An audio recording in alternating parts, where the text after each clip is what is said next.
Rabbi Alameddin, Lévi de papier. On pourrait dire que je pensais à autre chose quand je me suis retrouvée avec les cheveux bleus après mon shampoing, et les 2 verres de vin n'ont pas aidé à ma concentration. Que je vous explique.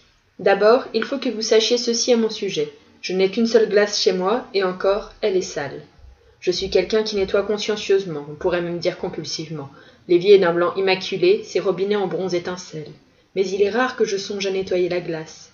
Je ne pense pas qu'il nous faille consulter Freud ni l'un de ses nombreux sous-fifres pour savoir qu'il y a là un problème. Je commence cette histoire par une réflexion mal éclairée. Une des 2 ampoules de la salle de bain a rendu l'âme. Je suis en plein rituel du soir, en train de me laver les dents, face à la dite glace, lorsqu'une auréole m'entourant la tête attire mon attention. La brosse à dents dans la main droite, se déplaçant encore de haut en bas d'un côté à l'autre, la main gauche se tend pour attraper mes lunettes de lecture posées sur la petite table à côté des toilettes. Une fois sur mon nez imposant, elle m'aide à voir que je ne suis ni une sainte, ni un ange, mais que je ressemble plutôt à la reine-mère, enfin, à une image de la reine-mère, barbouillée par une gomme d'écolière. Ce n'est pas une auréole, cette anomalie bleue, ce sont mes cheveux humides.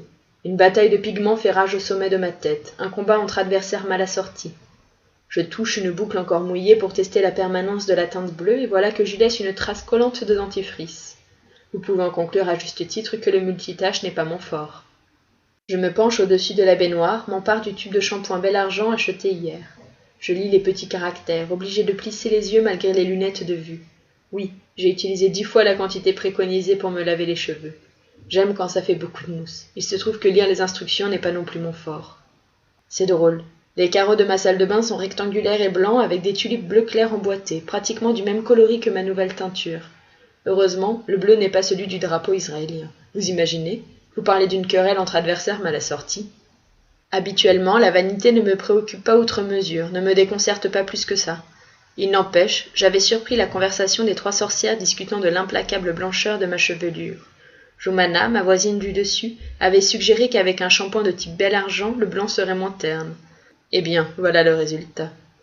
Si je comprends bien, et je pourrais me tromper, comme d'habitude, vous et moi, avec l'âge, avons tendance à perdre des cônes sensibles aux radiations de basse longueur d'onde. Nous sommes donc moins en mesure de distinguer la couleur bleue. Voilà pourquoi de nombreuses personnes d'un certain âge ont des reflets bleuâtres dans les cheveux. Sans cette teinte, ils perçoivent leurs cheveux jaunes pâles, voire saumon.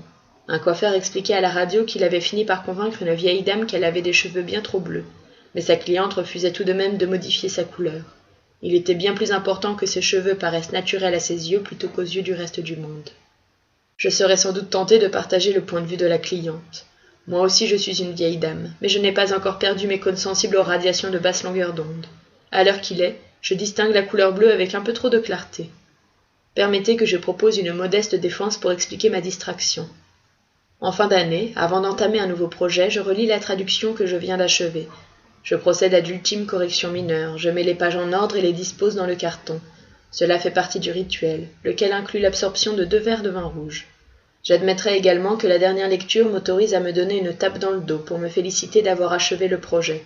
Cette année, j'ai traduit le superbe roman Austerlitz, ma 2e traduction de Sebald. Je le lisais aujourd'hui, et je ne sais pourquoi, sans doute en raison du désespoir à sens unique du protagoniste, je n'ai pu m'empêcher de penser à Anna. C'était plus fort que moi. Comme si le roman, ou ma traduction en arabe du roman, était un mode d'entrée dans le monde de Anna. Le souvenir de Anna, ma seule intime, n'est jamais facile. Je la vois encore devant moi, à la table de la cuisine, son assiette toute propre, sans nourriture, la joue droite posée sur la paume de sa main, la tête légèrement penchée, écoutant, offrant ce cadeau si rare, son attention pleine et totale. Avant elle, ma voix n'avait pas de patrie. Durant mes 72 années, elle a été la seule personne qui a compté pour moi, la seule à qui j'en ai trop dit. Fanfaronnade, haine, joie, cruelle déconvenue, le tout pêle-mêle. Je ne pensais plus à elle aussi souvent, mais elle apparaît dans mes pensées de temps à autre.